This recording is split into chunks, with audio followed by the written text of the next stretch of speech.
ኢትዮጵያ ህዝብ ደግሞ ማያድገው ያው በችርቻሮ ዘይት እየኖረ 10,000 ብር ስልክ ይዞ ይዟል። ኢትዮጵያ ውስጥ በረሃብ ትሞታለህ፣ በአባዱላ ትቀበራለህ። መድኃኒት አጥተህ ትሞታለህ፣ 40 በሬ ይታረዳል።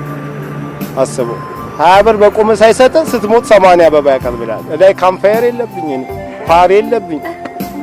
አስበው አንድ ፈረንጅ አይቶ ለቀብር ያው ሁሉ ህዝብ እንዲህ ምንድነው አለ። አይ ቀብር ነው። አይ ኢትዮጵያ ስትሞት ውድ ናቸዋል። አንድ ጓደኛ የሚገርም እናትየው 4 ኪሎ 6 ዓመት ታሞ በቃ እኔና እሱ ነው እየተፋለጥን የሚገርም እኔም በቃ የምሰራበት ሚኒባስ እየወሰድን ህክምና ምናምን ሲሞቱ ስፖንጅ ስሬፍ የሚያደርግ ስፖንጅ ምናምን ይዘው ዘመድ በመኪና ይመጡ እብዶን ገብቼ ጓንድሜ ስነግረው ቀጥ ብላችሁ ውጡ ነው ቀጥ ብላችሁ አንድ ቀን አሰቡ ኪኒን ገዝተው ያጁ የቤቱን መጥተው በመጅሊስ ሞልቷል።